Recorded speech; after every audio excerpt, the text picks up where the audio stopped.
Hey everyone, and I am late again. I'm very, very sorry. Hello, and I have seen your chat, and I'm very much apologizing for being late. I hope you can see me well, and I can see that the camera has been moved, so I have to really do something with it. Just a sec. Yeah, everything's going wrong, what could go wrong, so... very nice to see you here. Thanks to Weeps, who has kept the chat alive in the meantime. I hope you can see and hear me well. And also, hello to Black Reaper. It's nice to see you here. And one more thing, I have to put on my glasses because I cannot read everything. I can only see a couple of the chats, but it will be crap without the glasses. So let me put those on. It's been very messy here in the last few days. So, of course, the mayhem continues on Friday evening. Okay, and now I can see you. And I can see your chats and read them, thankfully. And yeah, like I said, I'm late. I'm very, very sorry. And also to everyone who's new here, welcome, welcome. I have noticed we have quite a few new subscribers, and also we have some new people here on the stream, as much as I can see. So just a quick FYI, I do these streams approximately once a month. And the streams are usually, let's say, kind of a chill stream, discussing everything that's currently going on. As you can see, we have a Christmas mood today. And I do have always a couple of topics that I prepare, but I'm also reacting to the chat that I can see. One thing, though, the chat is a little bit delayed. So I am reacting currently to what you have written maybe 5 minutes ago, not 5 years, 5 minutes ago. So it is a little bit delayed until I can react. It's been kind of crazy, like I said, not just, let's say, the last week, but the last 2 months, it's been really terrible. And I'm extra tired as well today, so I hope I'm not going to talk some nonsense, complete nonsense. I hope not. Then the other thing is what I wanted to tell you, please let me know in case you cannot hear something or cannot see something. Please let me know, because then I will have to try to fix a little bit the settings here as far as I can during a stream. And I can see, yeah, Weeps is writing very Sisa looking at the watch. Doesn't make much sense to look at the watch with my streams. Come on, you know that I usually start a little bit later. But then again, we have like an open end, so we can discuss for quite some time. Oh, is this set for 2026? Not yet. Next time in January, it will be set for 2026.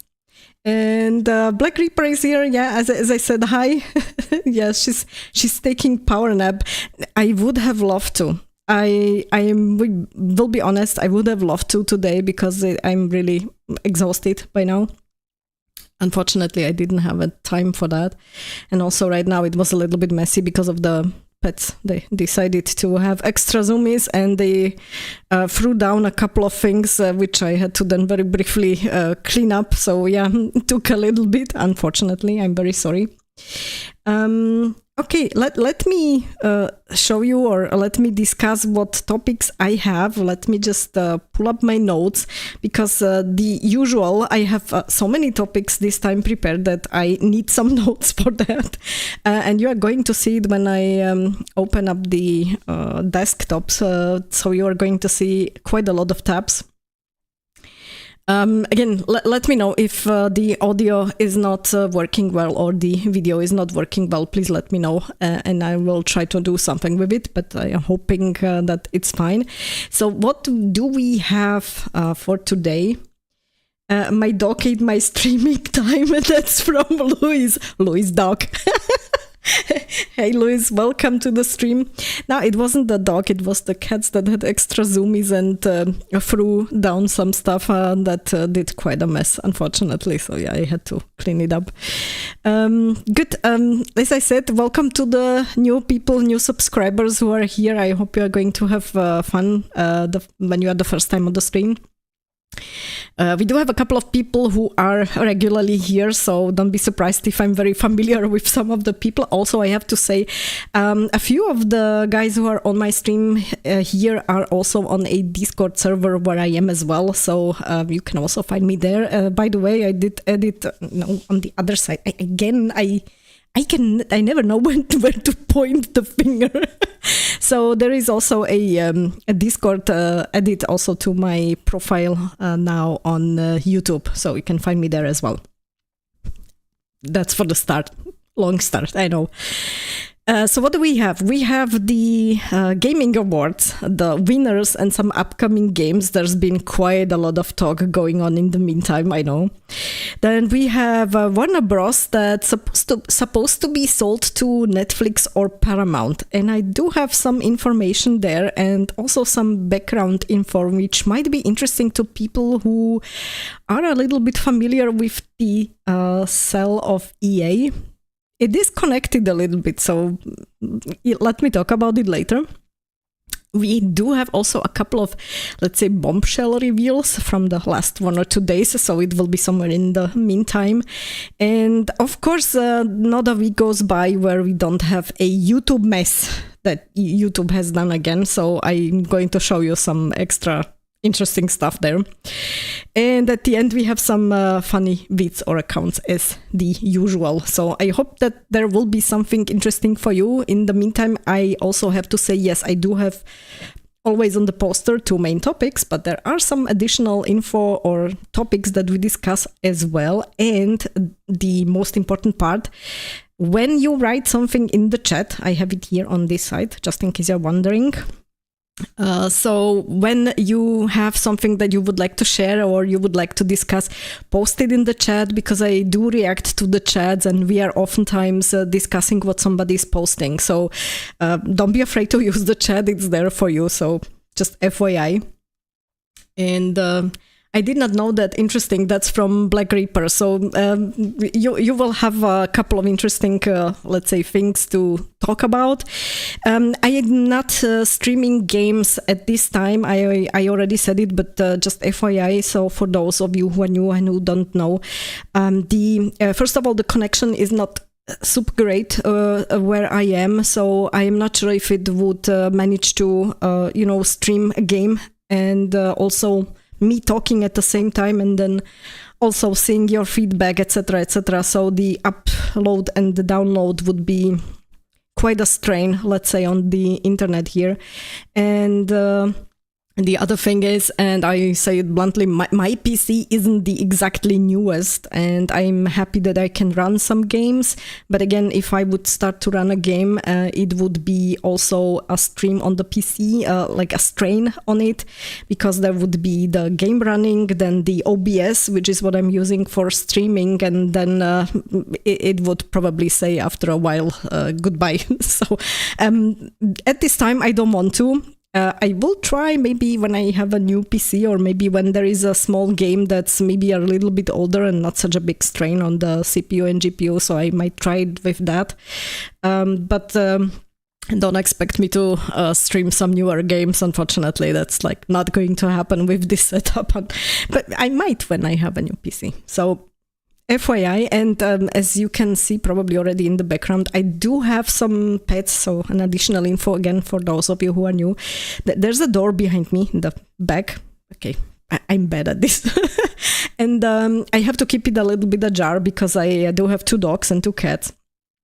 And they are, like I said, sometimes having zoomies, and sometimes they are not really fond of being, let's say, locked out of this room when I'm having a stream. So they would just scratch on the door, and it would be quite a lot of noise. So I rather keep the door ajar and have them like walk freely back and forth. I don't mind. I hope you don't mind. So it might just be that a cat will appear here in front of me. Apologies for that up front. But yeah, so that's also something that can a little bit interfere maybe with the audio if you hear some noise. Okay, good. Let me start with the topics. Let me just maybe switch the screens. But first of all, let me just prepare it. And let me switch the screens. If I don't react immediately to your chats, please be a little bit patient. Like I said, first of all, there's this time lag, and the second thing is that I have to switch to the screen on one, like I have one screen. Okay, I don't have like multiple screens, so I have only one, and I have to switch between the desktop and seeing your chat, so I'm not seeing both at the same time, so just please be patient. Cats are always nice on streams, yes. I mean, thankfully, usually they are just in the background, and at this time, normally they are quite sleepy. Didn't expect them to have such zoomies like they had, honestly, but yeah. And Weeps is back. Hey! Okay, so let me switch the screen and let me show you what I have prepared. So this one is describing perfectly my, not just the last week, but like I said, the last 2 months. I feel like this, honestly, and especially today. Let me start with the Game Awards. So first of all, there was something that I have already posted in the meantime as well, like a small short on my channel. You've probably seen it. And it was regarding the amount that the companies, the studios have to pay just to have like a trailer shown during the Game Awards. And as you can see, it costs over 1 million to buy a 3-minute trailer at the Game Awards. I mean, that's just crazy. And what I find also quite obnoxious, to be honest, is that even those devs and the studios that are invited, which are like nominated, I understand that you have, let's say, a limited number of seats available in that venue where you are doing the awards, but still you should have a certain section separated out for the people who are nominated. This year, let's be honest, so many nominees weren't there because Expedition 43 was nominated for almost everything. So it was the same people, but nevertheless, I would have expected for them like to have more seats available for the game devs that are nominated and which you want to be there directly in the theater, and I find it like really mind-blowing when you see here there is another post. Some nominated devs can't even afford to be a part of the Game Awards, and that's because they just gave them a couple of tickets and a handful of tickets, and they had to buy the rest, like around $300 each, just so that they all could attend, which I find like kind of weird, to be honest. So considering that you take 1 million for a 3-minute trailer, I believe that you could have let's say made the Game Awards in a bigger venue, in a bigger theater or a stadium or whatever, just to have enough seats available for the nominated game devs. So yeah, it's kind of a weird thing. So that's one thing that I wanted to mention. Let me check what you are writing. Let me just switch if I can see something. Yeah, Louise is saying a greatest surprise was to find that the name is spelled Keely. Yeah, don't say anything. I was also looking at it a couple of times. Okay, that's the correct spelling. A game ripoffs, yes. And John is saying late. No, don't worry, John. I was late as well too. The usual. Apologies.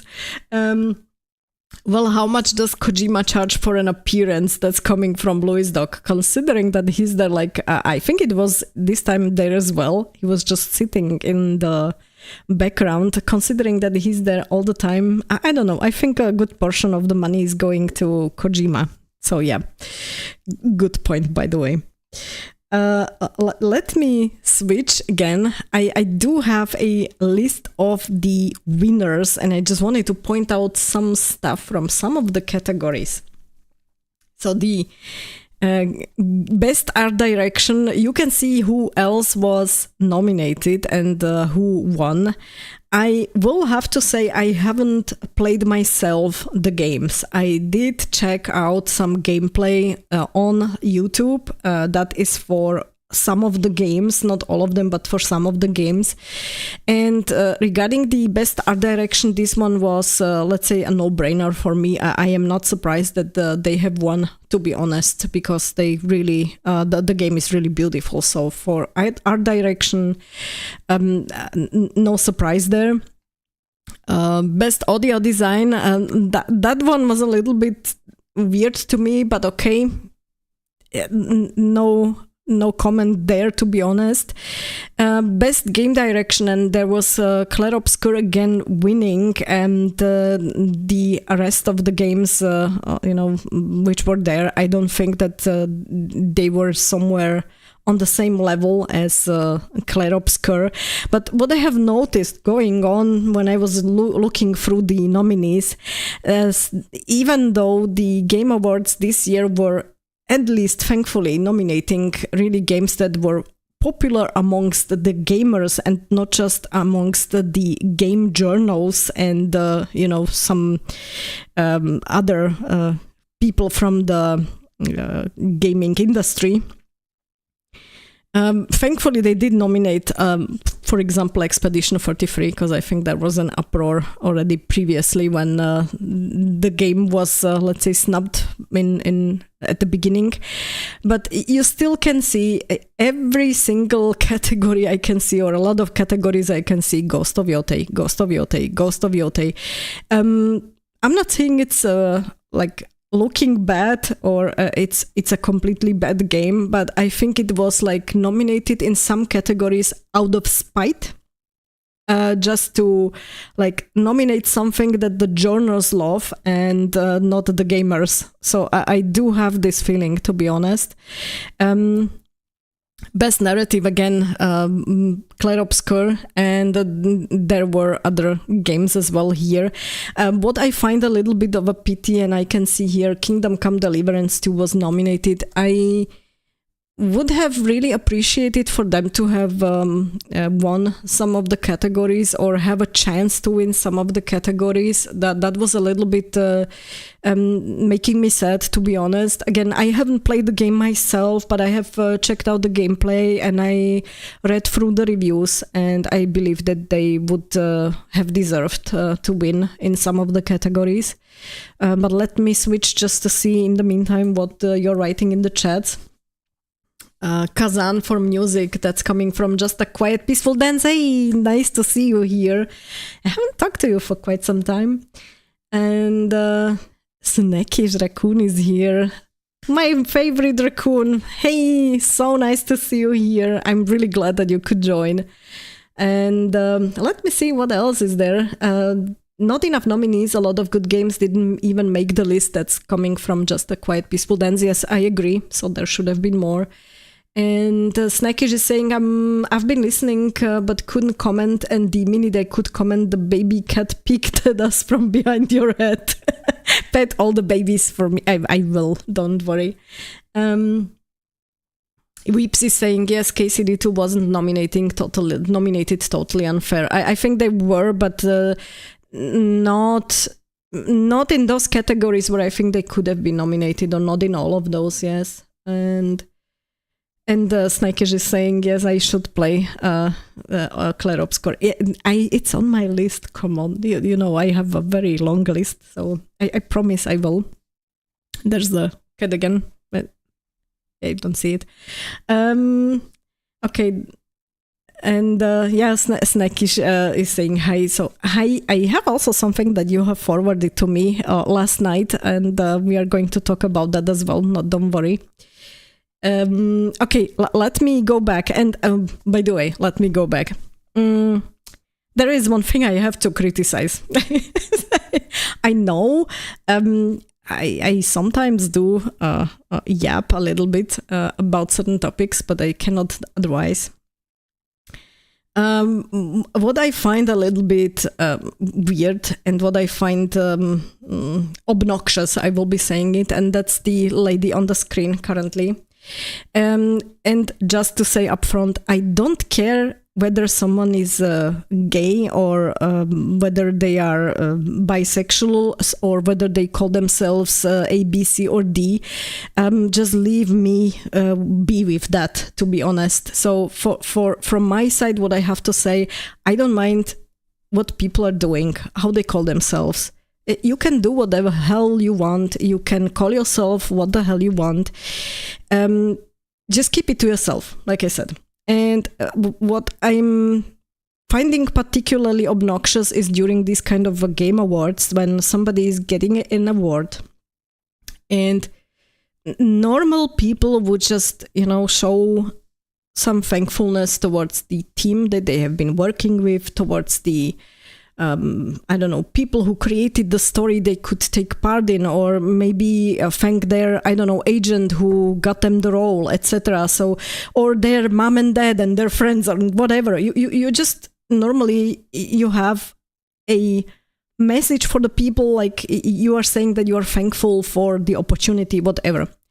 To come out on a stage and say queer joy, I mean, do you realize how idiotic that sounds to people who just keep their sexuality to themselves? Imagine when a straight person would come on stage, take an award, and the first thing they would say would be, how happy am I to be straight? Sticking your sexuality into everyone's face on camera. Like, who the hell cares? And this is something that I have to really criticize. It is getting on my nerves. Again, I don't care if it's a straight person, a gay person, a whatever person. Keep it to yourself. We are just not interested.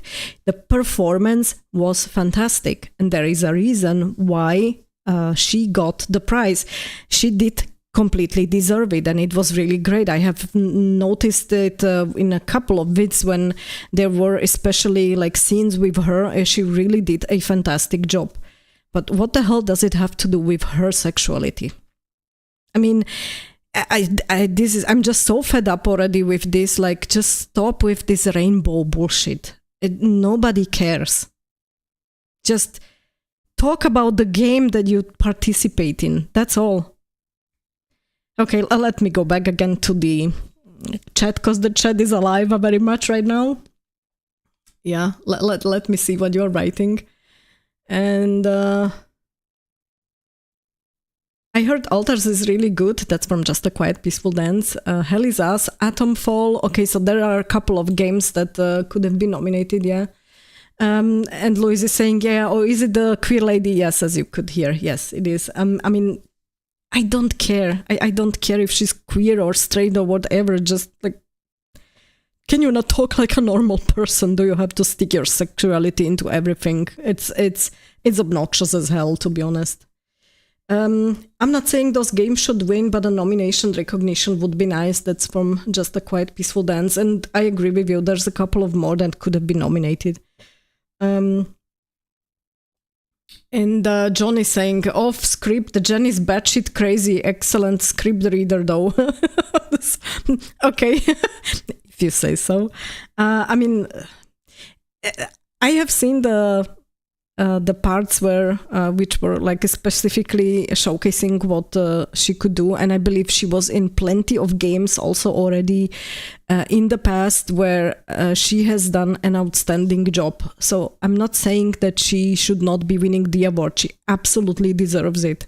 So that's not the point. I just want to say it again, because otherwise people might be just complaining again, but that's not the point. It's not the point that she would not deserve it. She deserves it absolutely. I would just be happy if, like I said, people would just keep certain things to themselves, as it was way back in the past. And Snakish is saying she calls some games gay games too.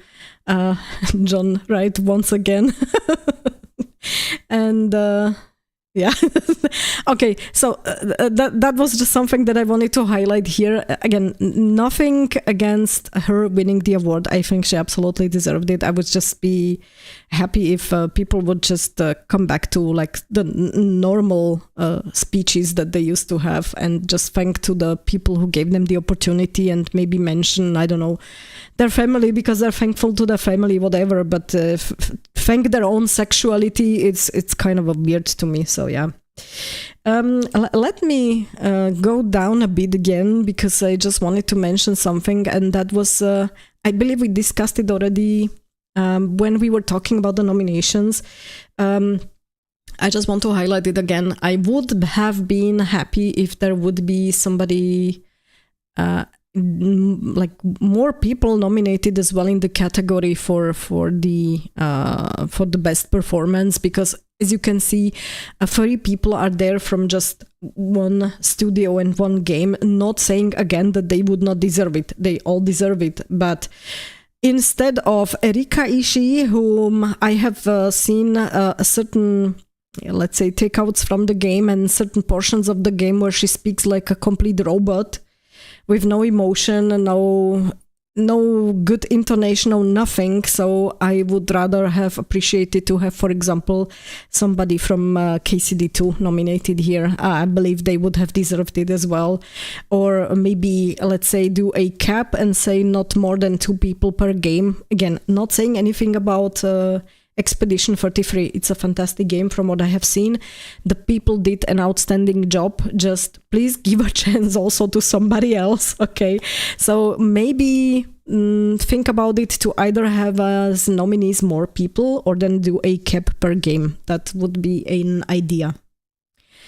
And that would be probably it regarding the winners. I was happy to see the Hollow Knight Silk Song as a winner for the best action adventure game, to be honest. It was something that I have watched also a couple of people stream, and it was looking like a lot of fun.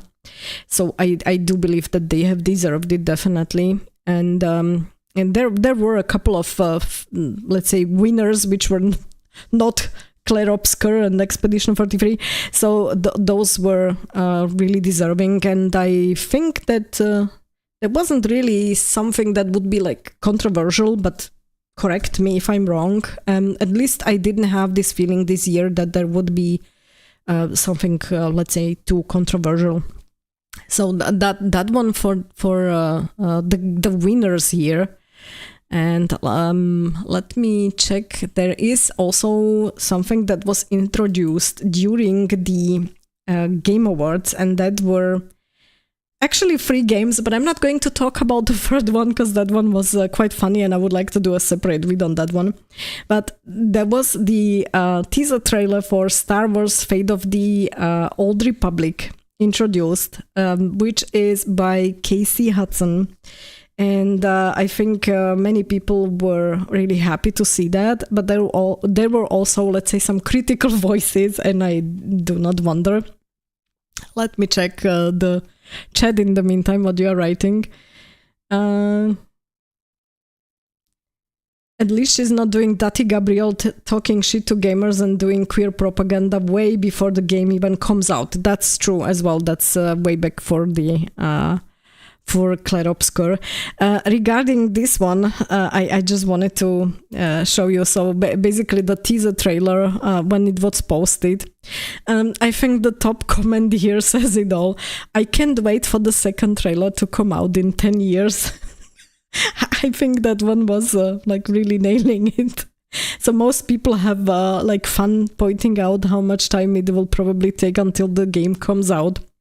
And to that, because it was so much and it was getting really a lot, to that we also actually got a feedback from Casey Hudson himself on X, who has said, "Don't worry about the not till 2030 rumors. A game will be out before then. I'm not getting any younger." And then somebody reacted with, "Watch it. Release on December 31st, 2029.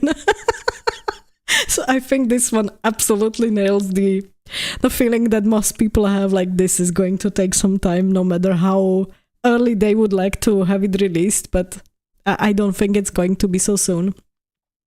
There was also some additional information posted for the game.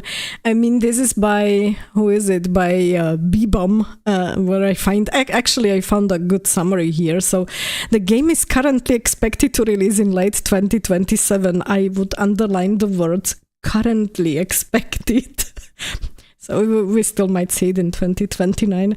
And it will be a narrative-driven single-player action RPG. Players will step into the shoes of a Force user and go on a journey through the galaxy on the edge of rebirth.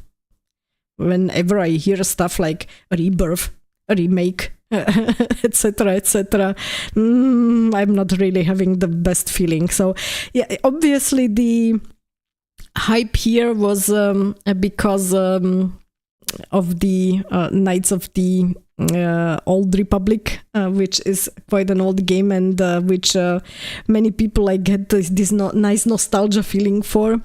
So Casey Hudson being there, it was supposed to like make the people, like hype the people more for the game. I will be looking out for this one just to see what they are going to do. But my first feeling was when I have seen this, and I know this is something subjective again, but when I've seen the trailer, and you can also see like the main picture there, this will be again super demanding on the PCs. That's my first thing that I can say when I see this here. Like, you can see every pore on the face, and you can see like all the water droplets. I am just imagining like what demands this will have on GPU and CPU, and I'm like not happy, to be honest. So yeah, I will post, of course, the links to everything that I'm showing here in the description below when the stream is done, so you can then check out the whole thing for yourself. So this one has some more information, and let me go back just to see what you're writing. Oh, good lord, it's Chatty's alive. Good. Louis is saying, I'd be glad to see a KOTOR game by Hudson succeed, but. And just a quiet, peaceful Dan says, I would give RPG to some game other... the category, the winning in the category of RPG to some other game than E33, just not to waste opportunity to award another game in a big category. Yeah, that's why I'm saying it should be limited or kept to a certain amount of, let's say, nominees, and maybe nominate more people or more games. Might be a good idea, at least like to nominate them, to give them a chance. And Louis is saying it's painfully obvious that Disney are desperately trying to cash in on a popular setting that has been scrapped from canon. The High Republic era was so unpopular that people mostly just reacted with, if only they could just give us some KOTOR. Yes. And Disney always desperately reacts to whatever trends they misunderstand, so I expect this to be rushed and uninspired. I'm looking forward to see how much important will it be for the game devs or for the studio, the story, the gameplay, things like this, not just the beautiful environments and the seeing every pore on the face, because the visuals will be fantastic if it's done with UE5. That's not the point, but I'm rather worried about the story and everything else than fantastic visuals, Failguard also had great visuals, just to put it that way. I will keep on pulling out that bullshit game, yeah. And Just a Quiet Peaceful Dance is saying Hudson was great, but is he still? His last game was Anthem, for fuck's sake, yes. That's the problem. I mean, people are still saying like, hey, those are great devs that are involved with the games, with the newest games, but they also like change over time, and then also their priorities change over time, and the games they are doing change a little bit, and it's not the same kind of quality as we were used to. I believe a lot of it goes hand in hand with how much, let's say, creative freedom they have, which isn't exactly that much these days. Let's put it there very bluntly. That's the reality. And I don't know if how much, let's say, creative freedom he's had with this one, especially when we are talking about Disney. I am no longer commenting any further here. We all know what's going on there.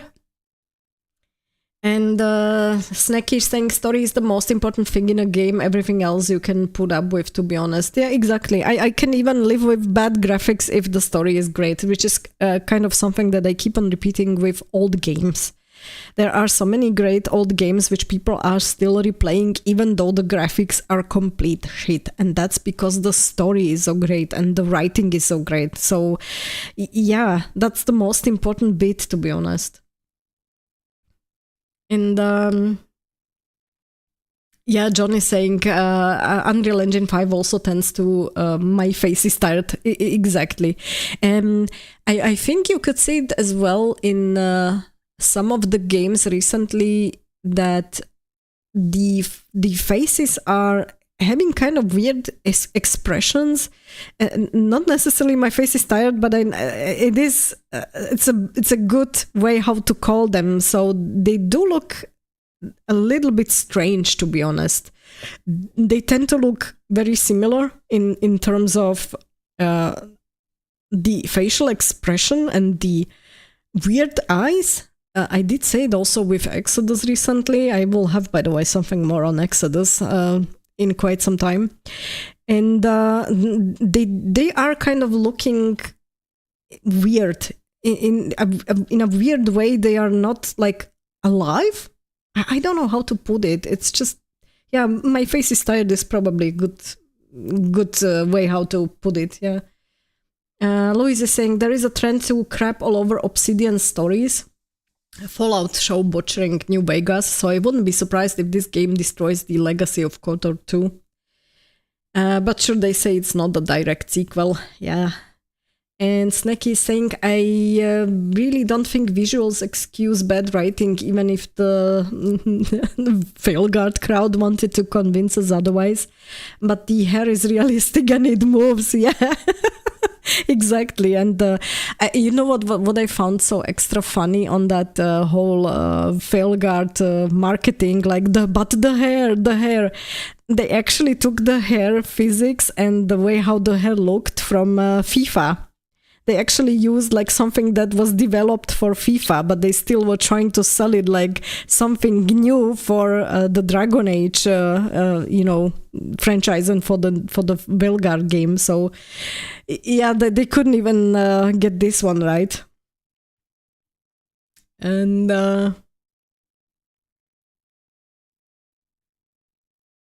let me see. Exodus apparently collapsed a bit. Did you watch Spell and Shield video? James Olin left the project. Yes, that's something I want to talk about. I haven't had the chance yet to watch Spell's vid. I know that he has posted today like 3 bits. I just no chance, no time. I really couldn't watch those. I really want to.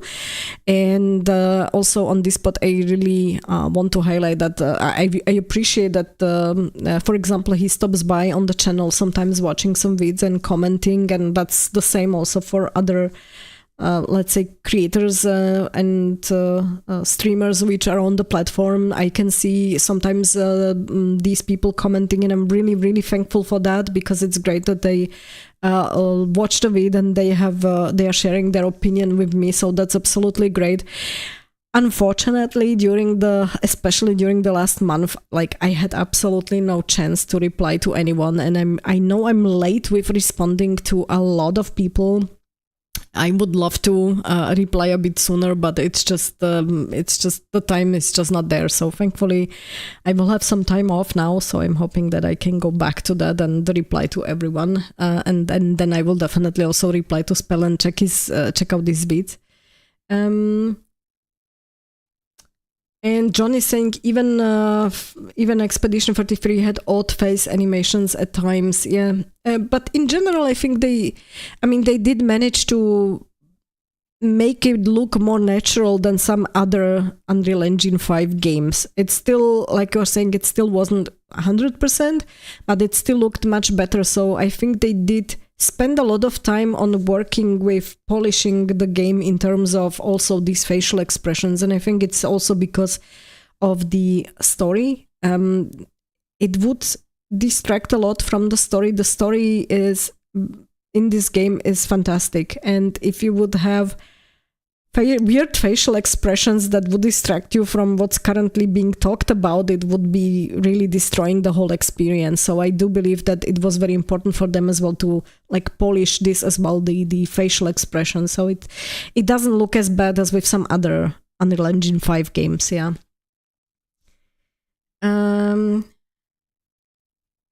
And Snackish is saying, pretending the game is one thing when in reality it's something completely different. That crowd has experience with that. And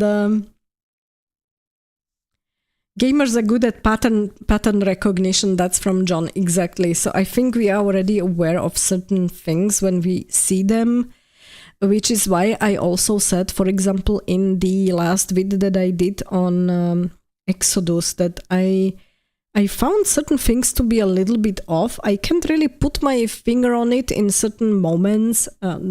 Something was, let's say, a little bit off. In general, I'm really looking forward still to the game, but yeah, let's talk about it a little bit later. So I just wanted to mention this one. And the other, let's say, in-game that was introduced, which caused almost some people to collapse, was Divinity. And I actually reacted to one video. So if you know, or if you remember the last time when we had a stream, I did point people to the game channel of Mid-Game Life Crisis. Those are two guys that are discussing the latest topics and the latest happenings in the not just gaming industry, but also in TV, etc. And they did a video, as you can see, it's called Insanity, on the latest vid or latest trailer that we've got from Larian. And I did comment on that on their channel, and I said I am really happy that I am not doing some reaction live streams, to be honest, because this one, when it started, I think most people's reaction were like, because yes, there is a ton of gore, okay, and a lot of things which I don't want to play the trailer because I'm not sure if I'm not getting blocked by YouTube's AI moderation tools when I start to play it. I have to first check when I make a video about this if I don't have to cut out like half of the trailer, to be honest, because we have seen everything. So there was quite some gore.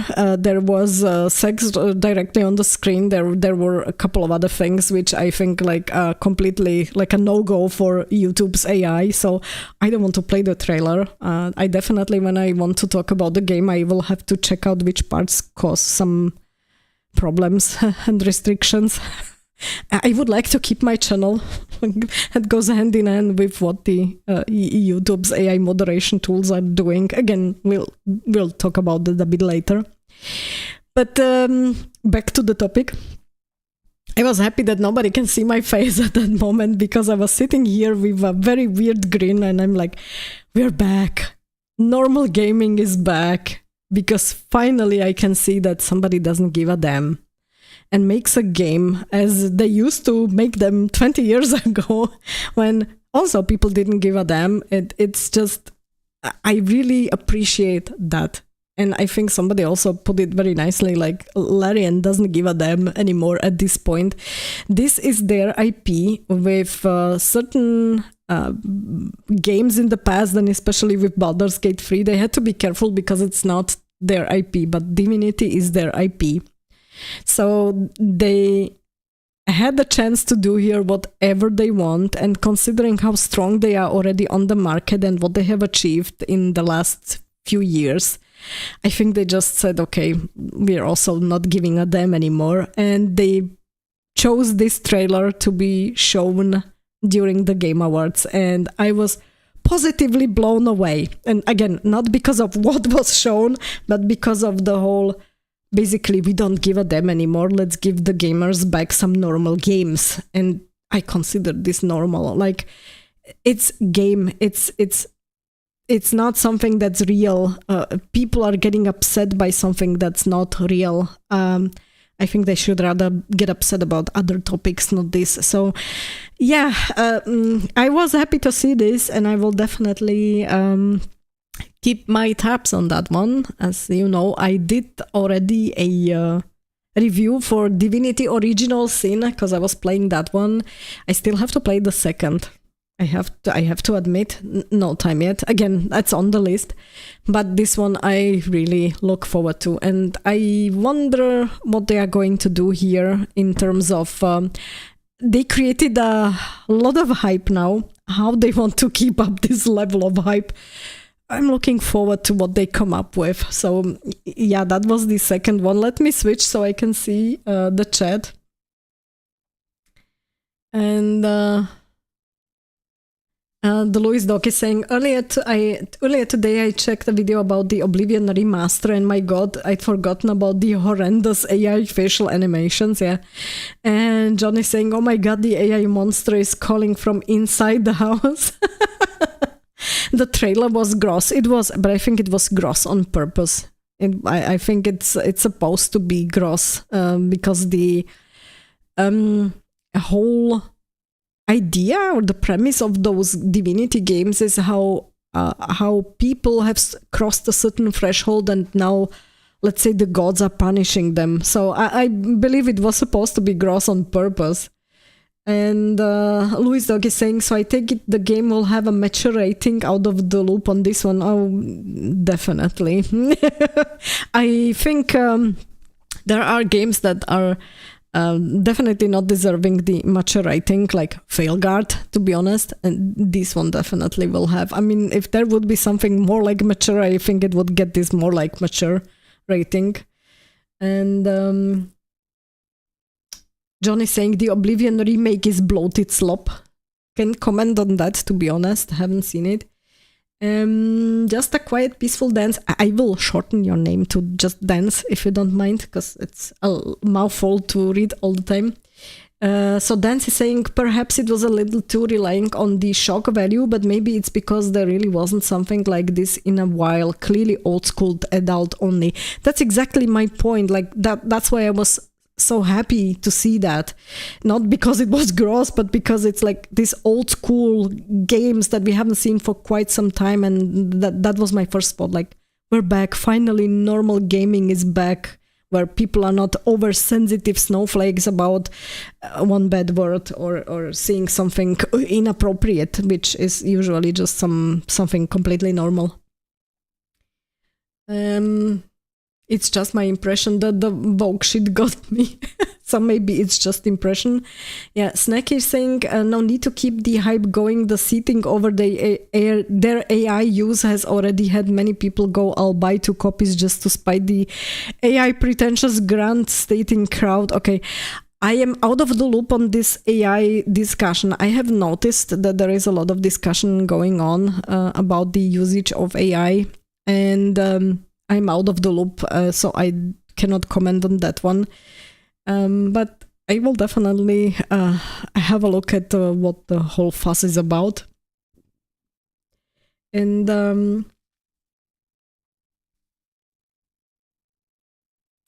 okay, so Louis is saying, oh, some devs virtue signaling. Really? That would not be so great. Okay, look. If the people are, let's say, woke signaling on their own private posts, I don't care as long as it's not in the game. That's the most important bit for me currently here. And to be honest, I haven't seen in the trailer anything that would be resembling anything woke. I guess that probably for most of the wokies, seeing the trailer has caused some complete mental breakdowns. So yeah, I haven't seen anything woke in this one, to be honest. So that would be the second that I wanted to mention, and I think, let me just check if there is also something more. And no, I said okay that there was a discussion going on the channel Mid-Game Life Crisis. Again, I'm just pointing out to the channel. If you haven't seen it, just watch the guys. They have good comments on that. And what I found absolutely like cringe as fuck, I have to say it as it is. I'm sorry, but Miss Piggy. I mean, I was watching the Game Awards from a recording because they were very late, so during the night, so I didn't watch the live stream. But I watched it then later, and whenever Miss Piggy came up, it was just cringe as hell. I was just like, come on. I don't know what your impression was from that, but I would have happily lived even without seeing this cringe Miss Piggy appearance. I know she's from the Muppets. Don't get me wrong. I love the Muppets way back when. But the appearance and the whole like dialogues in that Game Awards, during those Game Awards with Keely, that was just cringe. So yeah. No, let me switch back again, and let me just also maybe switch here because I want to hello, because I want to check out some notes that I have written, and I don't want you to see. There is some surprises still upcoming, and let me check the chat. And so Dance is saying, I meant that I'm not so used to watching Vogue Slop that proper violence, etc. made me uneasy. Okay, good. I have some more stuff that I have prepared. Let me just quickly have a look into it. Oh yeah, one more thing that I wanted to mention in relation to the Game Awards. So we did see quite a lot, and then there were a few things that we did not see. And we did not see anything new on Mass Effect 5, which is not surprising considering that the pricing for the slots for the trailers, like I said, probably if the BioWare studio would now throw out 1 million for just showing some trailer, it would be just another, let's say, write-off for the future owners of EA. So they would probably not be so happy. So I didn't expect anything coming from their side, really. And then what was also one thing that technically confirms a little bit my suspicions was that we have not seen anything on Horizon 3. So there was no info on Horizon 3.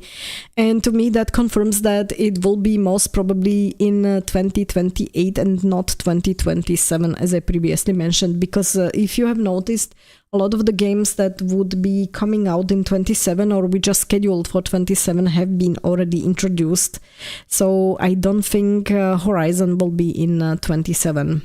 And it would technically confirm also the PS6 release then rather for early 28 maybe. We'll see. But I still think that the Horizon game will be a flagship title for them. And this one just confirmed it to me that there wasn't nothing from their side. We did get the trailer for Exodus, as I said, the next one. And it was said that it will appear in early 2027 or it will be releasing in 27. I did post some thoughts on the trailer and on the CC Orlev mystery, let's say, last Sunday or last Saturday. And I think the mystery is currently not so much with... let's say the CC Orlev character, who it's going to be, but what's going to happen with the game as such, because the next, let's say, reveal or the bombshell reveal, and you have already mentioned in the chat is that, and I have it written here, James Olin will step aside and stay on as a creative consultant for the company, having asked to shift his creative focus to tabletop games. So somebody who leaves a gaming studio in order to, let's say, regain more creative freedom to create a game to his liking or have the option to create a game to his liking is now suddenly saying, after we have just seen another trailer for the game, that he would like to rather focus on tabletop games. I don't know what's going on there. I think it's Wizards of the Coast having their fingers very deeply in in archetype entertainment and just playing them as puppets. And I believe that this is not a good sign for the game, to be honest, because if somebody like Olen, who was really very invested in creating this game, suddenly says, yeah, he's going to focus on the tabletop games, I have to ask myself if this was like voluntary or if he was like told to step aside, or he decided this because he has seen maybe something that we don't know yet, and maybe the game is going into a direction that he didn't want to be responsible for. So in any case, the reactions haven't been so great. Let me switch again to the desktop and show you what's going on, but let me also react a little bit to the chat. And John is saying, I wonder how much weight Aloy will gain over those years. Hey, now happens to everybody. That's what Lois is saying. Yeah, come on. I mean, we are talking about Aloy, who's supposed to be a young, very athletic person who's like a hunter in the game. She's not yet in her menopause. She has having no reason to gain so much weight, and especially like have changes in her face. I have to say, I have noticed this between the first and the second game. I am hoping that they will like tone down these changes in the characters' appearances and not just continue to make her more ugly, because I wasn't really so fond of that. But okay, she still looks okay. But it's very visible in some of the portions of the game that they did work on changing the characters a little bit. And Snacky is saying the Expanse is our only hope. Yeah, I mean, let's go back to Exodus, but let me take a tiny break because I have to clean my nose, and I will then come back and we can discuss more about what's going on with Exodus.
Okay, I hope you can hear me again. Thank you very much for your patience, and just FYI,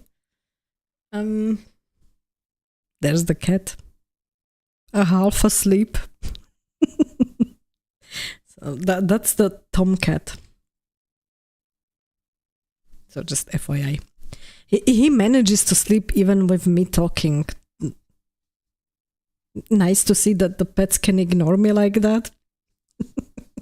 Okay, let's go back to the desktop, as I said, and let me just show you something. So, talking about the Olen and him leaving.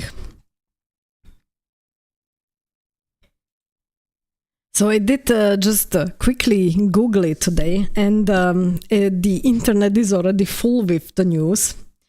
And I can see now in the chat, how's the weather? Come on, Lois, it wasn't so long. I need to take a break from time to time. And let me go back to this one. So the internet is already full. The reactions are not exactly the greatest, as you can see. I mean, I did find something which is summarizing what happened, and that is from Rock Paper Shotgun. They are writing that he's stepping aside, leaving the team to polishing and tuning. Normally, that's not something you would do until the game at least releases. So doing this at this time, 1 or 2 weeks after we have just seen another trailer, I don't know if it was a reaction maybe to what the people have said about the trailer or what was the general sentiment, because I think that I'm not sure if you have seen my vid, but I think a lot of the people have pointed out that there are some things that don't look so great. For me, it was the change in the characters and how they are changing their faces. Those eyes look weird, and I mean it's really visible as well here on the screen on this particular screenshot from the game. Tom is kind of really changed in a weird way, I have to say. So he looks completely different like he did in the first trailer. And it's nothing to do with the aging part. Like I said already before, that's nothing to do with the aging. It's just that his face is looking kind of different and weird, to be honest, especially the eyes. What I did like is that they changed this bowl haircut that Elise had. That's the lady in the mech suit, because she looked absolutely awful in the first trailers that we have seen. So they have now changed at least the haircut a little bit, make her different. So I have to give them that much, that they at least try to listen to the feedback. But there was more in terms of people were wondering during this second trailer that we have seen, that we have just seen a lot of the reused materials already also from the previous trailers. We have seen something new as well, but what we have seen from the, let's say, new stuff wasn't so overwhelming. I think most people have said, well, it was okay. So it wasn't so wow as the first impression that we've got from the first trailer. So this second one was already not giving us the feeling, and there were a couple of people that have pointed it out. So I'm not sure if it was him stepping away because of that feedback, that is not having the feeling it's going into the right direction, or like I said, if it was because the Wizards of the Coast told him to step aside. I don't know. I just find it a very weird time to do it right now, to be honest. So yeah, I think many people think that something's going on right now because of what happened, and of course they will try to turn it around and into a positive way, and say that he felt his work on the game was complete and that the polishing and tuning were in great hands. So that's why he stepped aside. I don't know. Especially when it comes from vice president from Hasbro, not from Olen himself. So yeah, I have my doubts. Okay, so there is something more here written. You can read it later as well. Again, I will post it in the description. But I'm just not really having a great feeling. And if I just looked up the reactions again, I have to go back to Reddit. I know many people do criticize Reddit for all sorts of reasons, and in most cases, I have to give them that much. That yes, this is. The Reddit space is a woke leftist cesspool. I will be blunt, but it's also a good indicator about the overall sentiment. If already in this, let's say, woke leftist cesspool, people are saying that they find it weird and they have doubts and they don't like it, then that's already something to say. And as you can see, people are writing here as well, when the guy who only came back to head a new game studio he could have creative control over leaves suddenly, it's either because he's dealing with some deeply troubling personal life issues, or the reasons he had for coming back no longer exist. And yeah, people are writing that that's not a good sign. So as you can see, there's a lot of feedback here. Again, I will also post a link. I think this picture just expresses it completely. No, I have my doubts really into what direction the game is now evolving, even more after now that this happened. So I don't know. I really, really don't know. Let me go back and see your chat.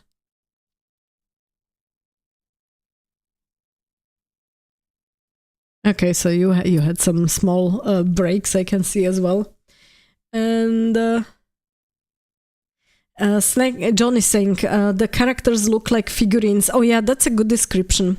Like if they would not be really alive. That's the point. Like these new games, especially with the Unreal Engine 5 games, they give you fantastic environments, very realistic details.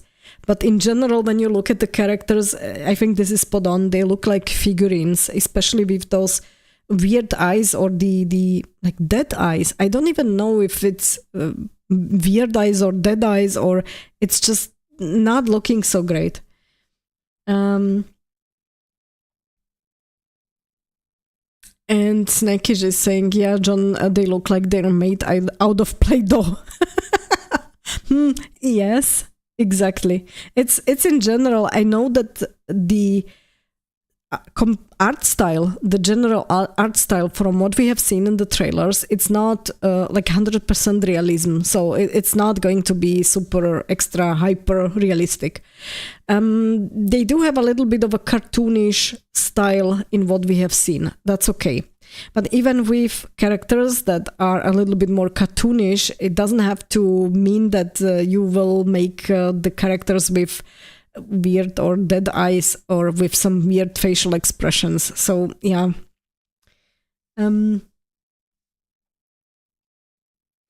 John is saying, speaking of cats, was gonna sell a spare bed, but my kitten loves it, so you're keeping it because of your kitten. That's so sweet. That's cute, come on. Okay, so I can see we are talking about pets a little bit. Let me see this. Yeah. He's currently sleeping already. Oh. Yeah, he's already sleeping.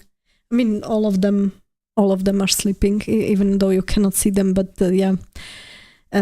Okay, let me go back. Let me see what else do we have. But that was one of the things like which happened in the last 1 or 2 days. And yeah, like I said, it doesn't really give me hope that the game is going to evolve into a good direction. I will still keep my tabs on it. I will still follow up on the news and any trailers and everything.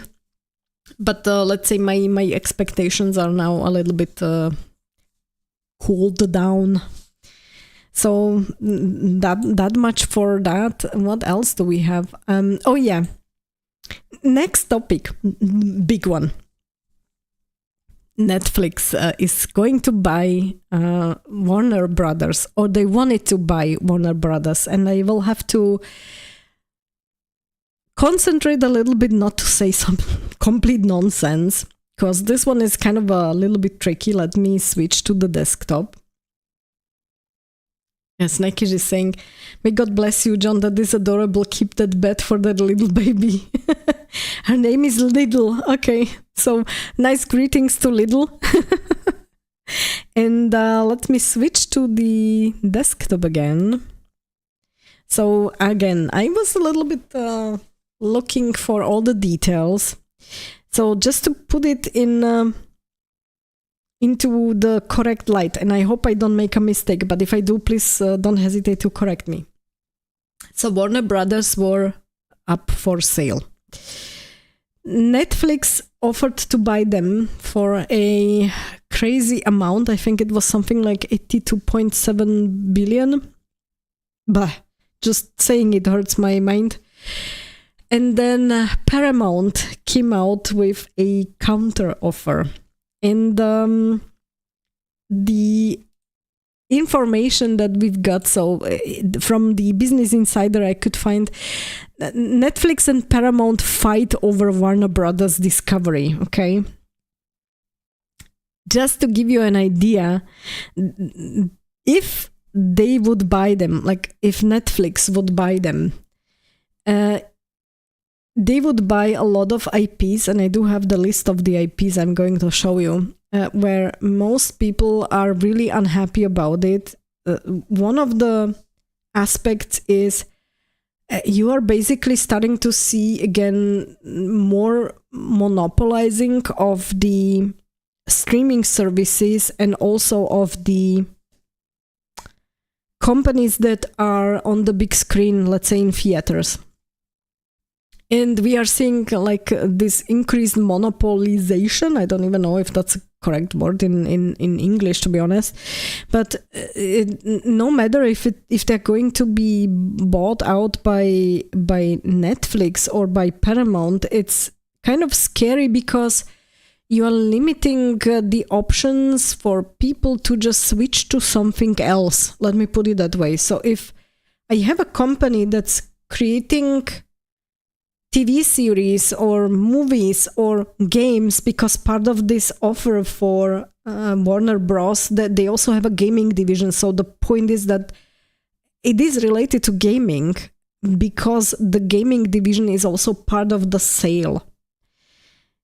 Now imagine that it narrows down the options for the, and I call it now the nasty way, consumers, what to choose, what they want to see and what they want to play.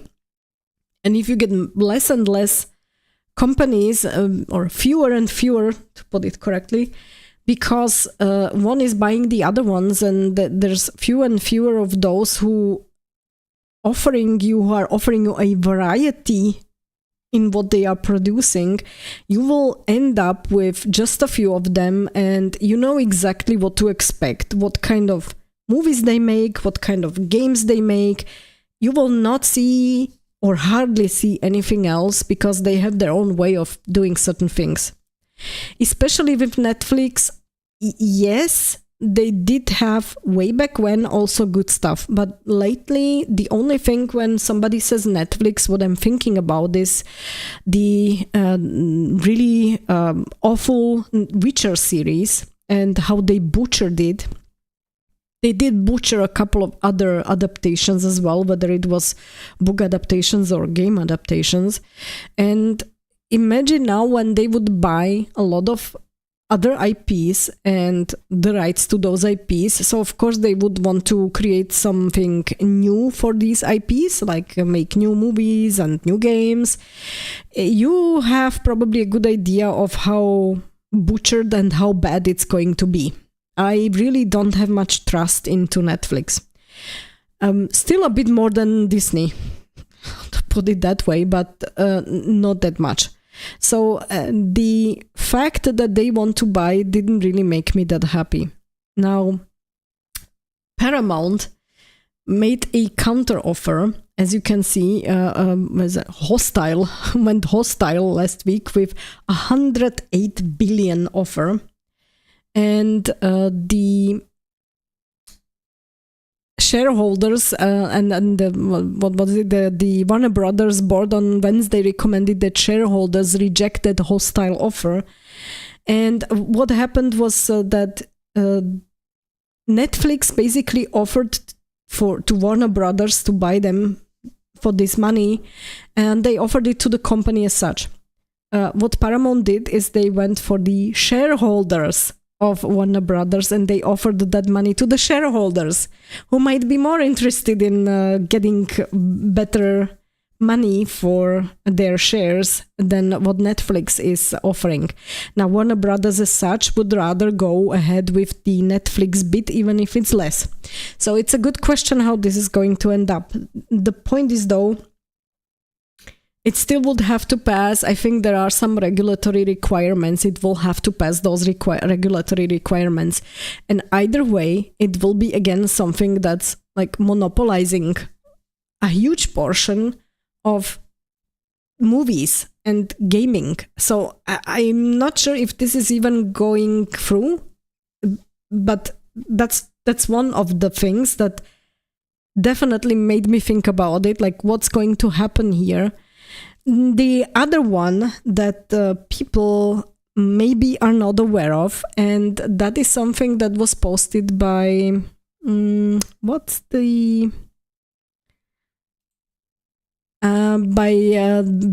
News, whom I follow and whom I watch not here on this channel but privately. And the reactions here when he was talking about the offer from Netflix were not so great, and many people have good comments here, I have to say. I think I really like this one, like Netflix crying because we shared our accounts with a few friends or family, and then dropping 72 billion on a game company. So that was in terms of their offer for Warner Brothers. What I find rather spectacular, and he mentioned it in his vid, and I didn't know about it, and I was really, really surprised. And that is one thing. You remember EA and who bought EA? It's the Saudis. Yeah, and it's the this public investment fund. It's called it's in short it's PIF, PIF. And first thing, when they bought EA, or when it was known that they are buying EA, Brazil's antitrust regulator requested the consortium to disclose what would be the breakdown of the ownership. So that's now in relation to EA, but we'll come back to Warner Brothers. And as you can see, the Saudis, so the public investment fund, would own 93.4% of EA. So Silver Lake and Divinity would be only 5.5 and 1.1% respectively. So that means the Saudis own almost absolutely everything. Now, how are they related to Warner Brothers and to the offers that are going on? Well, we talked about Paramount now. And Bellular News has posted this. Paramount launches hostile takeover bid for 108 billion, which we talked about. Who is behind it, actually? Well, there is co-founder of Oracle, Larry Ellison, who is...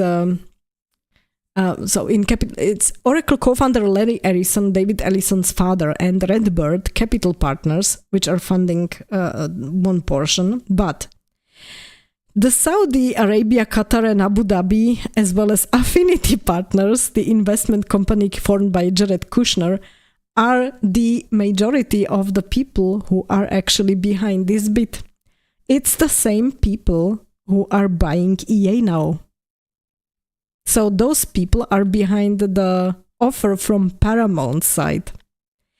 You have an idea now what kind of monopolization that would be, actually, if they would manage to buy also Warner Brothers with all their IPs. Let me just show you something more. So there is, what was it? List of IPs which are now on offer together. And if you look at the IPs, it's the DC universe. It's Harry Potter and Fantastic Beasts series, the whole franchise. It's Game of Thrones, Sopranos, Westworld. That's from like the key franchises. If you scroll a little bit down, it's The Matrix. It's Mad Max. It's Lord of the Rings. Yes, film rights, but still, Lord of the Rings. Dune. I can't even continue to read because it's basically everything you knew in the past as great movies and great games and great everything. And this would now fall into the hands of either Netflix or the Saudis. So for me, this was quite the revelation. So the Saudis are already behind 93.4% of EA. And if the bid would go not to, like if the sale would not go to Netflix, but to Paramount, they are behind it as well. So, whoa. So for me, it was quite the revelation. Let me go back to your chat and let me see what you are writing. And yeah, Luis has said bye because he's traveling. It was nice to have you here, Luis. So in case you are going to watch this end of the stream later, thank you very much for being here. Also, Merry Christmas to you and Happy New Year. And I hope to see you in the next year. So that was for Luis. Let me see.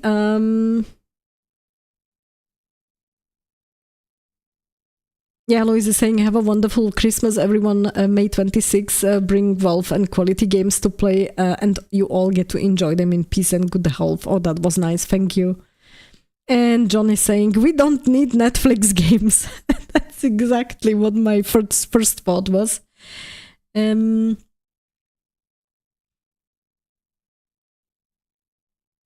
Yeah, Black Reaper is saying, will Trump allow it though? That's the question. Like, either way, it will have to go through, some regulatory scrutiny. And the question is if either one of those will be allowed to buy the Warner Brothers in the end.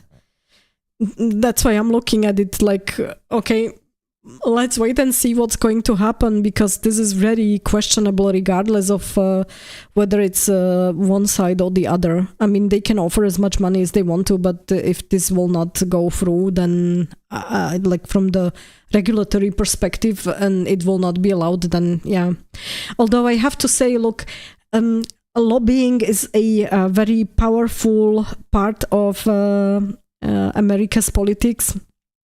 And I believe that this will in the end depend also as well on how much the lobbyists are going to, be pro or contra, to put it that way. He wants it to go to Paramount. Of course he wants to, because I think his son is having his hands in one of those companies that are behind Paramount, right? So... And yeah, but maybe they would actually do something with those IPs, unlike Warner Brothers. That's a double-edged sword, to be honest.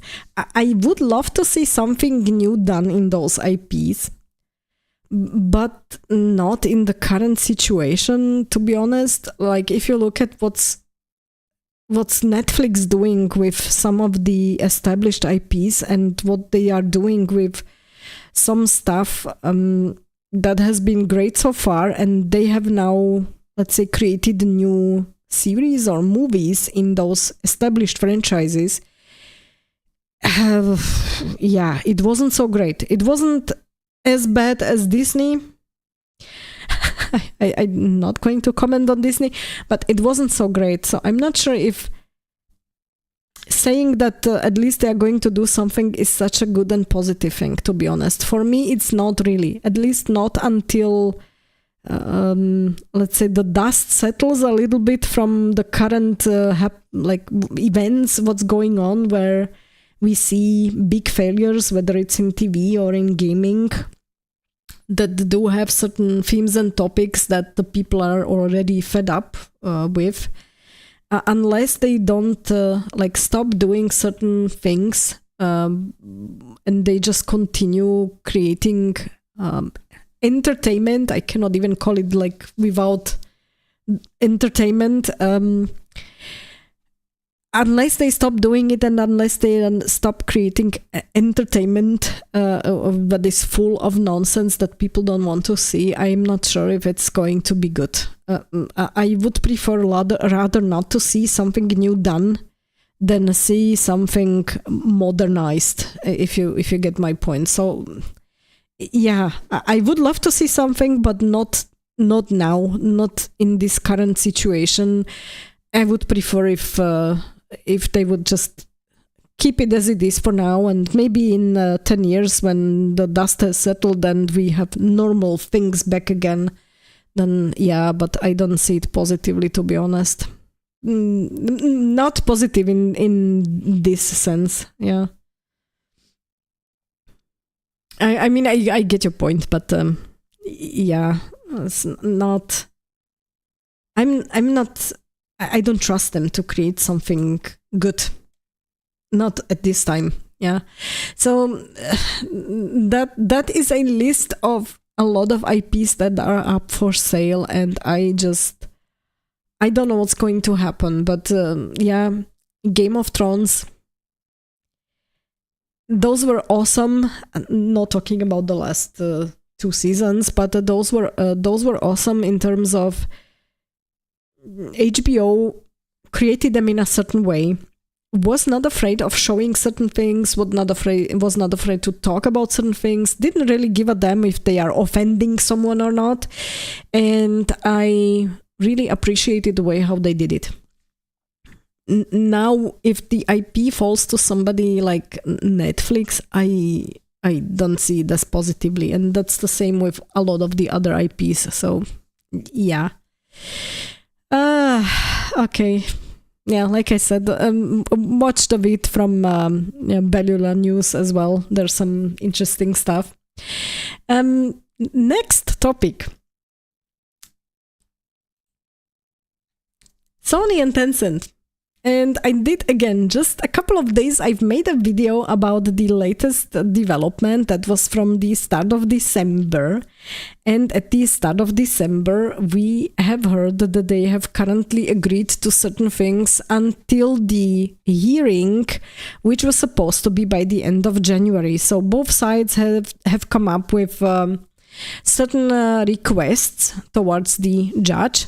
One side, in this case Sony, wanted Tencent to stop promoting the Light of Motiram game completely. And Sony has countered, Tencent has countered that there is nothing to be afraid of, because basically they are just like using common concepts which anybody could use, like, I don't know, using bows and showing a post-apocalyptic world. Now, if you have seen the trailers, and if you have seen especially the Light of Motiram trailer, which I was also sharing on that vid, you could see that there really is a lot of the stuff that is basically taken one-to-one from the Horizon Zero Dawn game, just slightly changed. But there is too much in that trailer resembling Horizon for anybody to, let's say, deny it. So it was inevitable for this lawsuit to happen. Clearly, there was something in the background. As I said, they continued to talk. So there was something in the background where they finally managed to find an agreement. The Horizon clone disappears from stores, so you will no longer see any Light of Motiram anywhere. It is gone. And I believe that they have settled it in a way that Sony probably got something from Tencent, otherwise they would not probably agree to a complete stop of this lawsuit, because they said already that some damage has been already done through the marketing that Tencent has done. Now, remember, they did release the first trailer last year around this time, so for a year they have been promoting a game that many people have mistakenly thought is a Horizon game at first. Later, people were aware already that this is not a Horizon game, but the first impressions were, okay, that's new. That's a new Horizon game. It was too similar, and it was just, let's say, damaging Sony or Sony's reputation. Now, as I said in my vid, I doubt that one game from somebody else would really make a big dent in their revenue, and really in in the whole perception that people have about the Horizon franchise. So I doubt that the damage was big, but there surely was some. And I do believe that they had to receive something in order to actually agree that the lawsuit will be settled with this decision, which is called the dismissed with prejudice. I had to Google what the hell that is.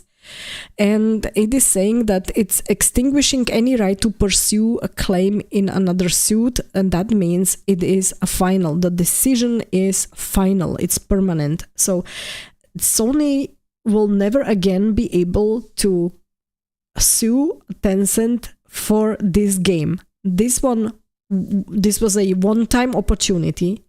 Clearly, the settlement was enough, and in their opinion, fair enough, in order to completely stop pursuing any legal action against Tencent also in the future. So there must have been something that they have received. On the other hand, yes, Tencent has pulled everything from the stores. Somebody had, though, a very good point in some of the discussions that I have read. What they will most probably do is that they will just, create a game. They will change it slightly just to make sure that this is not, resembling Horizon so much anymore. But they invested quite a lot into creation of the game. They will probably change some stuff, and then they will change the name, and they will probably market it just on the Chinese market and nowhere else in the world. And on the Chinese market, nobody is going to care. That is most probably what's going to happen. At this point, Sony has got something from them. Sony is happy that they pulled the game from the store. In the West or in the rest of the world, nobody's going to be able to buy the game called Light of Motiram, which is resembling Horizon too much. But it doesn't mean that they are not going to use what they have already created and maybe just use the domestic market and sell it there under a different name and with maybe some changes. But yeah, so the drama is over, as Snackish said. And thank you, by the way. So this is something that I've got last night forwarded from Snackish Raccoon. Thank you very much. That I was just already half asleep and I was just reading that and I was okay. Drama is over. Yes, as you've said correctly. So we will no longer see this lawsuit continue. We can focus then on the Horizon games and what's going on with them. And I'm going to have some more bits about that. But I find it rather amusing when they are saying that nothing was basically disclosed and it was just, let's say, behind closed doors. And neither side wishes to make any further public comment following the announcement of the settlement. The case was formally dismissed with prejudice. That's what I have just explained. And that means that it is a final judgment and a new lawsuit on the same claims in this matter is excluded. Both parties are to bear their own costs. No details were provided regarding any adjustments to game content, branding, or future release plans. So, question mark, could have been also a part of the settlement that they will just release it locally or in their own domestic market. Changed a little bit under a different name. It's not excluded based on the last sentence here. So that much for Light of Motiram and the update and the last time we probably see a lawsuit coming here. So FYI, let me switch back. And John is saying, I do not want the Vogue, Pinky, and the Brain. That's regarding Warner Brothers, yeah. And Black Reaper is saying, yes, that game, I just learned about it yesterday. It looked good, to be honest. I mean, many people said it does look good. If it wouldn't have been such an obvious clone, in many parts it was. There were parts where it wasn't, but in many parts it was, and many people were saying if it wasn't so blatantly obvious, it probably wouldn't have ended this way. who knows, maybe they will make something new with some of the stuff that they have already created, and they will just take out this, let's say, blatant Horizon copy parts. Who knows? Did it release though? No, they did market it. They started marketing it last year around this time, and it was supposed to be released in 2025, but they had to postpone because the lawsuit started. And then it was said, the original information that was from start of December was that the game was postponed to Q4 2027. And now it looks like it's not going to be released at all, at least not under that name and with those assets which were used to create it. So question mark here as well. I mean, it still could be that we will see in 2 years a different game from Tencent that will be slightly resembling something that we have seen so far. I wouldn't be surprised. We'll see.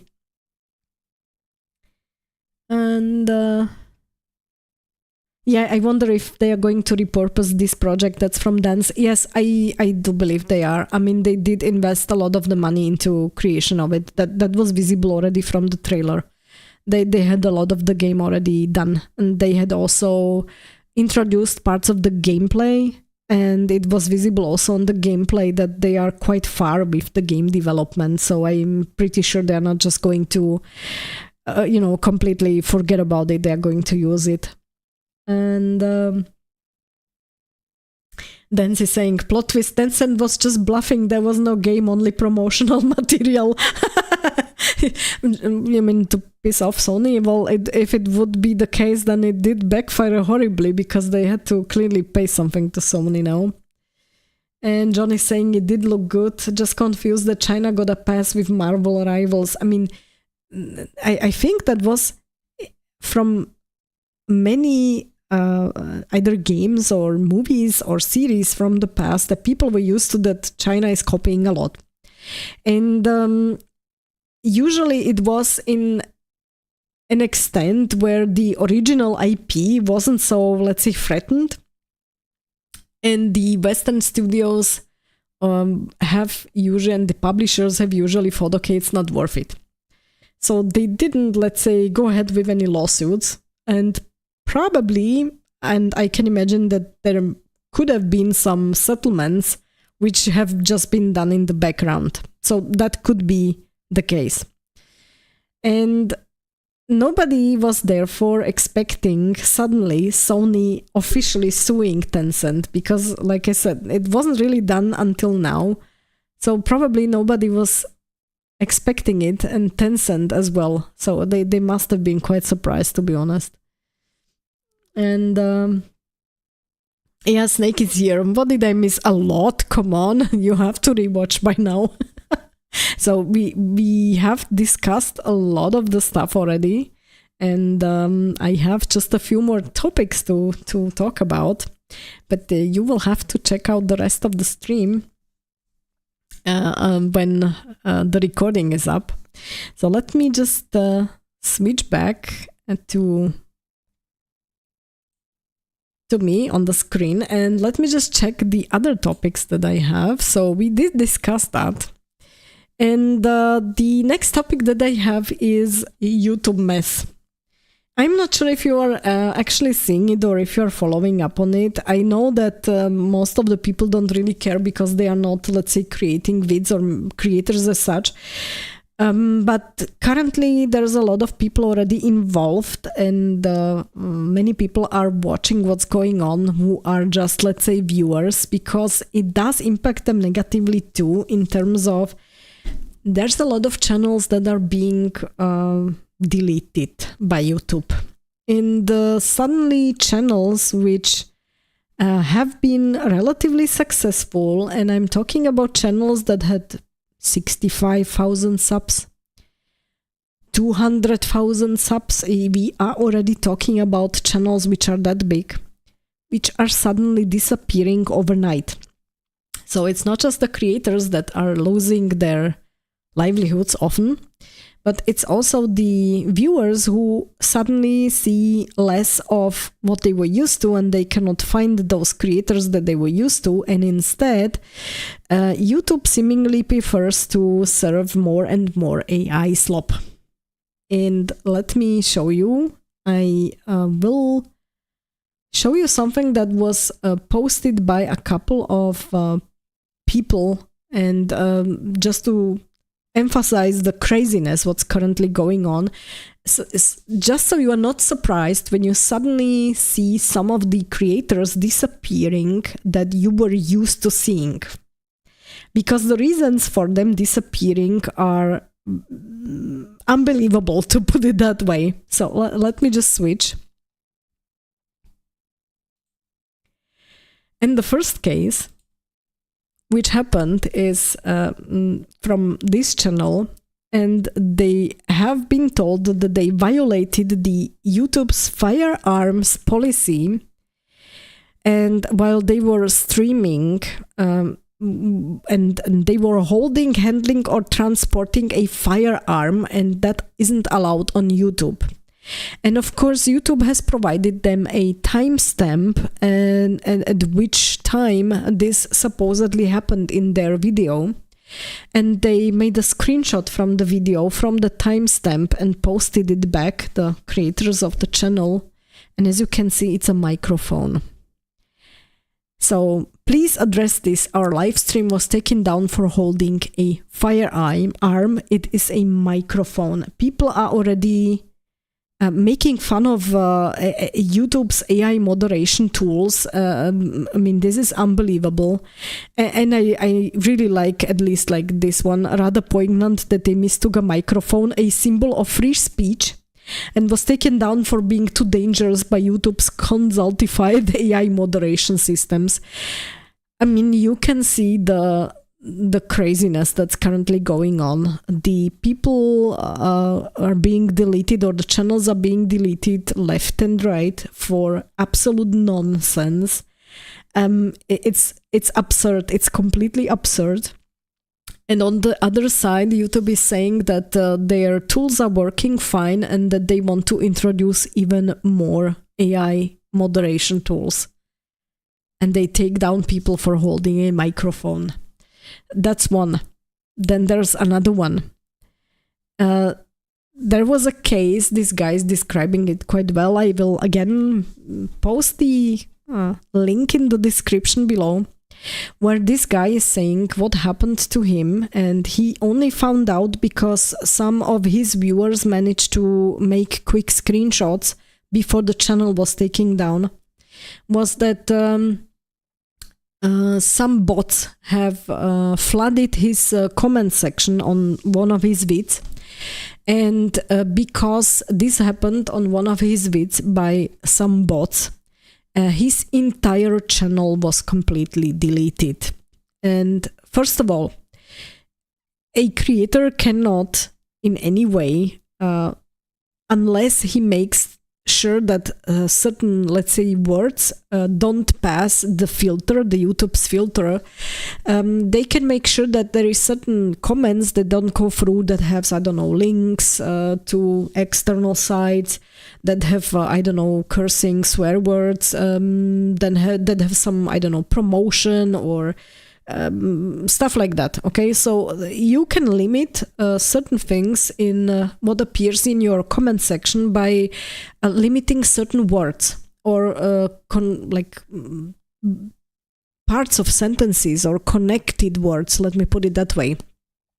But you have no impact on comments that technically don't break any rules in terms of he posted a video about something, a topic that he was discussing, and the bots that flooded his comment section was saying, "Oh, thank you for posting the entire movie, and I haven't seen this movie yet, and it's great, so you have posted the movie, I don't have to pirate it," and stuff like that. So of course the AI's moderation tools kicked in, because it looked like from the comments that he has posted the entirety of a movie on his channel, which is prohibited because copyright, etc., etc. It wasn't true, of course, but it doesn't matter because the whole comment section was flooded with these false comments. And instead of purging those comments, or instead of, let's say, deleting only this one video, the AI moderation tools decided to completely purge the entire channel. They absolutely, they deleted, terminated his entire channel. And what he managed to find out is probably what happened, why these bots suddenly appeared, was that it could have been that one of his competitors got jealous for his success, because there are, of course, multiple people in that same niche where the person was as well. And they might have, let's say, paid for these bots to flood his comments. Now, regardless of what was the real reason and why it happened, I find it absolutely unacceptable that based on one comment section under one vid, the entire channel gets overnight deleted. That's absolutely insane. They should have, let's say, give him a warning. That would have been the normal process. They should have either deleted just the vid, or tell him as the creator, please delete the vid or delete the comments, or deal with this. But because of one comment section on one vid, they purged a channel of multiple years with hundreds and hundreds of vids. That's absolutely insane for me. Okay, so that's just to give you an idea of what's really going on.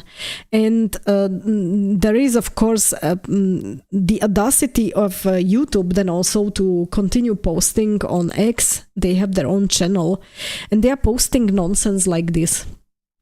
How many soup recipes are you saving to make this year? Deep Humor, whom I've already also mentioned here on this channel, and I highly advise you to watch his vids to know what's really going on YouTube, even if you are not a creator, but just to give you an idea what's currently going on.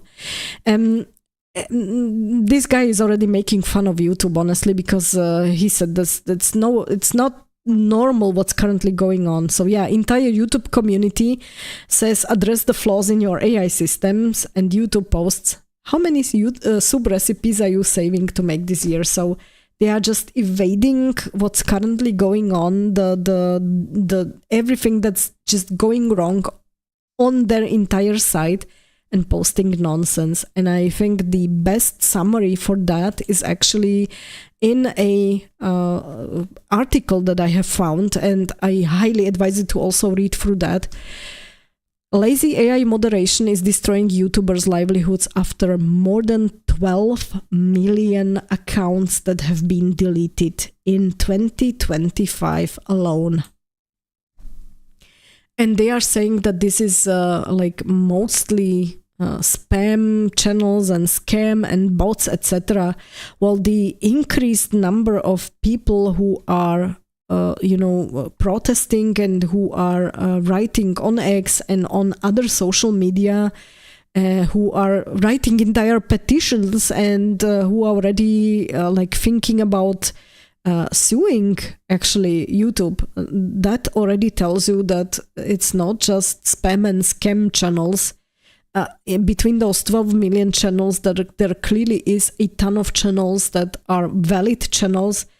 People have created their content for years. Like I said, there have been actually people that had more than 100,000 subscribers, and those channels get deleted overnight without a single warning, without communication, without anything. It's absolutely crazy. And as I said, YouTube is saying then, you have the CEO of YouTube saying at the same time, we will introduce even more AI tools. I think this is coming from him. So Dexerto has already criticized it as well. And I think if you have watched the Game Awards, I will come back to them a little bit. You have seen also that the YouTuber or the content creator who has won as the content creator in the Game Awards in the gaming area is Moist Critical, and he had a word to say to this as well. And I would highly advise you to find that video and watch it. And let me just scroll down and show you. And here are some screenshots from that video.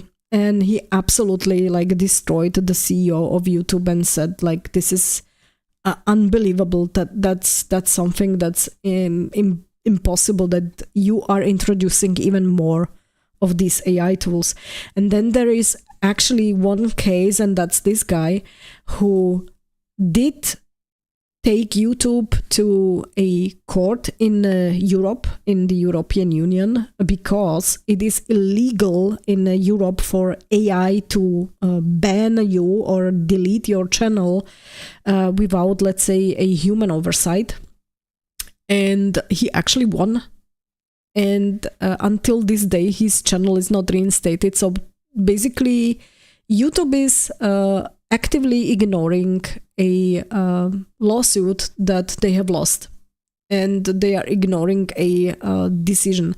I'm not sure if it was like a lawsuit in the sense that it was a judge where somebody from YouTube would have been invited and appeared. It was just a European, I think, legal case that was presented in front of a I don't even know how to put it, a regulatory body that's responsible for like governing the digital services.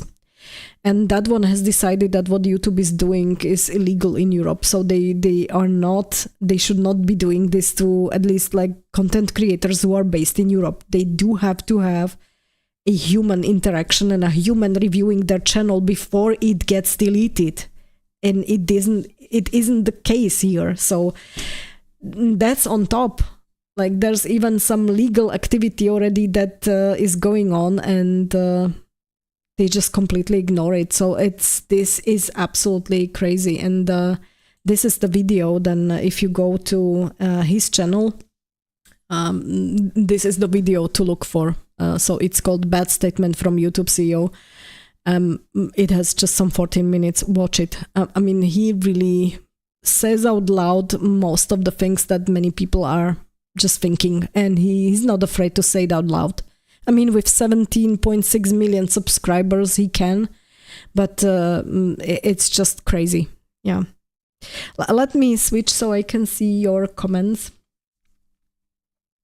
And yeah, John is saying YouTube moderation AI is going full Skynet. Exactly. So a lot of people are already saying like, yes, Skynet's already here. It's called YouTube and it's going haywire. Assault microphone, yes. And Snake is saying, it's funny, I can make some really bad rated R jokes in my comments are fine. But as soon as I say you only can be a... Okay. Not going to read that. It gets deleted. I mean, that's the problem. You have certain comments that will go through no matter what, even if people are trying to, let's say, ban them or hold them in the YouTube studio, and then there are comments which will not go through, even though if they are normal comments. So it's just absolutely crazy, the moderation tools. And like I said, the problem I see here is mainly, I mean, forget the comment section. I don't really care about that as long as my channel doesn't get deleted for nonsense like showing a microphone, to be honest. I mean, I hope that this doesn't look like a weapon, okay? But the sad part is that the channels are being deleted by an AI tool. If you have a problem with that and you want them to revisit the decision, you are again just dealing with an AI bot that's doing the second judgment, let me put it that way. And then you cannot reach anyone. And even if you go to other social media like X or other sites that YouTube has, it will be again just an AI bot replying to you. So there's just no way to get a human to review your case unless you really go viral on X or something like that. Like if thousands of people are reposting your post and they are requesting YouTube to review it, then maybe somebody will have a look at it. But I just find it absolutely ridiculous. This is crazy that it's happening. So just FYI again, as I said already before, in case you see suddenly certain channels disappearing which you were used to watch, it can be because of nonsense like this. Yeah. Yeah, Snake is saying, oh my god, she has a microphone, she's going to mic check us. Run. No worries. I hope it doesn't really look like a weapon. At least I'm not holding it in my hand. My both hands are free. So I hope it doesn't look that way to the AI moderation tools. So that's what's going on with YouTube. And unfortunately, it's not looking so great considering what the CEO said. I believe these people, like the CEOs, whether it's YouTube or some other companies, they're just like living in their own bubble, absolutely unaware of what's going on in the real world. They live in their bubble. That's it. They are deaf, dumb, and blind. So that much for YouTube. Let me just switch back. And let me see, what else do I have? Yeah, we have some fun stuff at the end of the stream. There is something funny that I wanted to show you because I'm already talking a lot. And there is a... What was it? Oh yeah, I'm pretty sure you have noticed and you have heard Dick Van Dyke was 100, or he just had his 100th birthday. And somebody pulled out a screenshot of a Lego, and I really find it quite funny, which is saying Dick Van Dyke recently turned 100 years old and is no longer permitted to play with Legos because they are only $2.99. So that one was quite funny. I had a good laugh when I have seen this one. And I wanted to mention to you, in case you are on Facebook, again, there is something that might be worthwhile. Probably you know already the guy. Let me just switch to Facebook. Probably already know this guy, but if not, then I would highly advise you. It's called Tiny Tim's Adventures, and this guy can perfectly like imitate a kid's voice, and he's like pranking people either when he's being called by some spammers and scammers he's picking up sometimes as a kid, or he's like actively calling certain people and he's just making fun. So I'm going to play to you, this is just 16 seconds. I'm going to play to you just for the fun of it. I hope you can hear it well. And just to have an idea what's this guy about.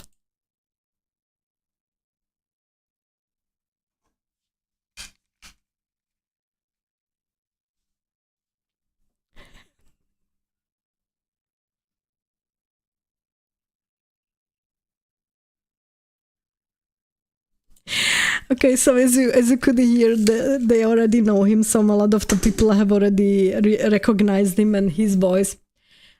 It's absolutely funny to watch this guy. He has a ton of like shorts and short videos on his channel. He's making a lot of fun of all sorts of things.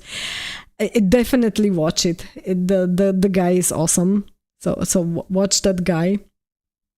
And the last thing I wanted to show you, I'm not sure if you are aware, Christopher Lee has made a heavy metal Christmas album with the Little Drummer Boy and Silent Night. I had a good laugh when I've seen it, and then I also did like, let me just close this one. I had a good laugh with this, and I also watched this one. Found it on YouTube. There are quite a few vids which are like showing the sound or the songs. If you cannot find them on YouTube anymore because it's quite some time and they might have been copyrighted, on X, definitely I will post the link here, because also here at the end of the vid there is some of the stuff posted where you can hear the sound. And I had a good laugh. And the guy has made the album when he was 92. So kudos to Christopher Lee for making a heavy metal album at the age of 92. It's absolutely awesome. It just gives me like more respect for the guy.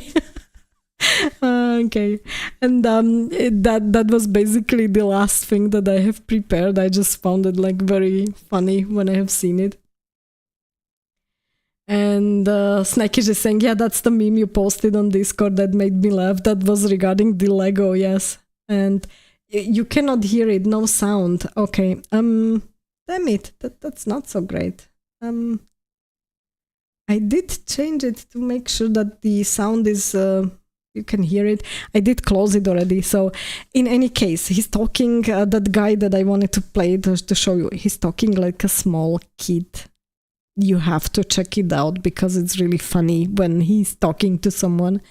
And I will definitely post the links and everything in the description after the live stream ends. I will try to be as fast as I can.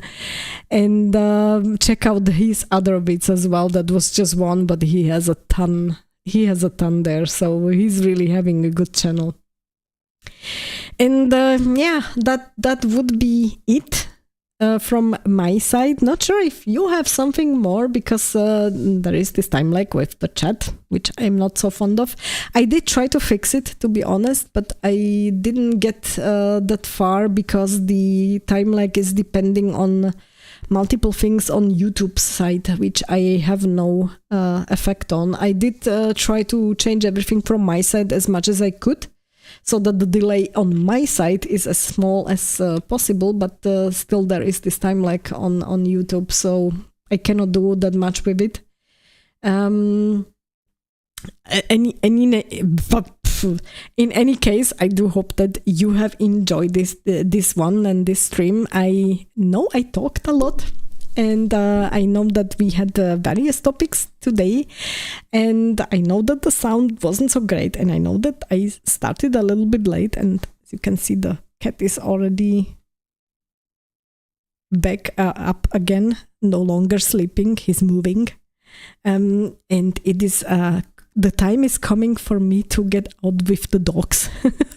So they are starting to stir and wake up. I hope you still enjoyed it, and I can see Black Reaper is... On a side note, I started reading The Expanse, almost finished book 1. Oh, that's good. Let me know when you finish it, what you think of it. That would be interesting to hear. And John is saying, good night, Sisa, thanks for the stream. Thank you for being here, John. Thank you that you have joined. And Snake is saying, yeah, I got something. I hear the new Mass Effect team working on it is sweating because they have to remove a whole bunch of SJV stuff. That would not be so surprising to me, to be honest, because the game started to be developed still under the old, let's say, owners and the old leadership, and now that it's clear that they will have a new leadership and the new owners are coming in. Why I'm saying they will is because there is a delay. They have been officially already bought, but I think it's still currently like the old leadership is still like, let's say, in charge because they are finalizing some stuff, and then the new owners will come in, I think by the end of next year or start of 27, something like that. So they still have like a year. But in any case, when the new owners will be there, if the studio, Zombieware, or BioWare as they are called, but I call them Zombieware, if they don't completely want to be, let's say, purged and closed off and see a layoff day one when the new owners come, they should be able to present to the new owners something of a game that they have made, something good and usable and something that will actually make money. And if they leave some woke shit there in the game, in the same way as Failguard did, then I'm pretty sure that they would not be surviving for very long under the new owners. So I would not be surprised if that would be actually the case, and that if they would actually really have to change something on the game. And it could actually be also the reason why they still haven't presented yet any new trailers. I would not wonder. Yeah. I mean, I have to say, and I did say it already a year ago or so, BioWare has always been woke in a certain sense. So they always had, there's a difference between woke and woke, okay? They have been woke in a certain sense. They always had, I don't know, bisexual characters, or they always had characters that have been, I don't know, in a certain sense, some characters that you would call woke characters. But the way how they were woven into the story and how the writing was it seemed natural. You didn't have a problem with it. Nobody tried to lecture you. They were just having naturally various diverse characters in the game. They had very naturally presented certain things, and nobody made it their whole personality. So if you had a character that was, I don't know, gay, it wasn't the whole character's personality and something that would be putting people off. It was just a side note when you decided to romance the character and the character was gay. Yes, then you have seen, okay, this is not a straight character, or this character is in this way and that way. It was only obvious once you actually went down the route of discussing certain things with the character. The character's personality as such wasn't about it. Their actions weren't about it. The dialogues with the characters in general weren't about it. So that was the big difference. Now, if you are introducing characters in a way that fail-guarded, and if you are starting to create games in the sense as fail-guard introduced, that's when people are having a problem with it. So BioWare has always had these characters.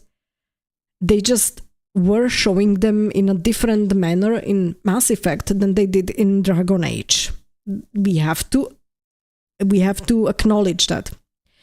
But even in Mass Effect, you could already see, and especially what I have noticed between game number 1 and game number 3, there have been already certain changes in the characters, in their personalities or their personality traits in the third game, which they didn't demonstrate necessarily in the first game. So they did already some adjustments to make the characters more accessible to all of the gamers, right? And they made them, I don't necessarily want to say more woke, but they changed their personality to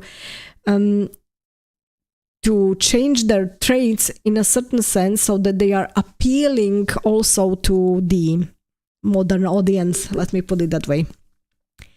And I'm not sure if they emphasized this approach even more originally in the development of Mass Effect 5, if that was not a problem currently right now, especially seeing to whom the company was sold to. That's definitely not somebody who's going to enjoy this rainbow stuff. Yeah, let me put it that way.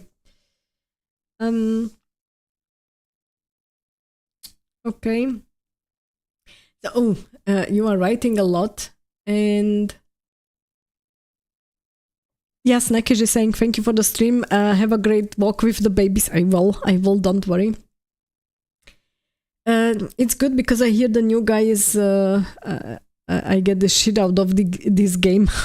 Okay, Black Reaper is saying, I will let you know. So far, I can already say it's quite different from the show. And to be honest, I like the book better. That's what most people are saying about The Expanse. And where are my vomit zombies in the show? Hopefully, they will add them in the game. I hope so as well. Yes. I mean, there is technically there is the option of seeing season 7 of the Expanse TV series. I really, really hope that we will get it.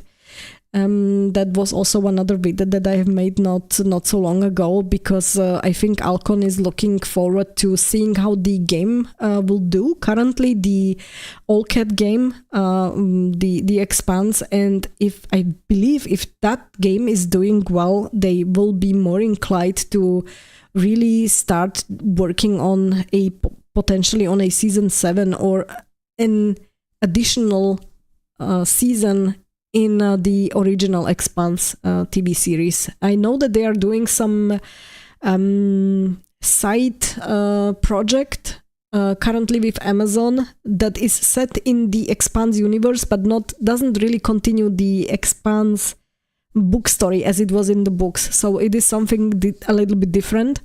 I still hope that they will come back to the original series, because we didn't see all of the books put into the TV series, and I really hope that they will continue. So I think it will be depending on how the game is doing a lot. And and Olivia has just joined. Olivia, I'm just currently finalizing the stream already, so sorry. But it's very nice that you have dropped by. It's very nice to see you here. Been flying out all day, so finally got time to hop in. It's really great to see you here. I would advise you to check out the rest of the stream. When we are done, it will be posted, the recording, and again also on the spot, repeated. Everything that I have shown on the screen, I will post them in the description, so you can find all the links below and you can check out the articles and the accounts, etc., which I have mentioned. Okay. So that would be it from my side for now. I really wanted to thank all of you for being here on the stream. There were quite a lot of people. I am very, very happy that you have been here. Let me switch to the main screen so you can see me and this guy.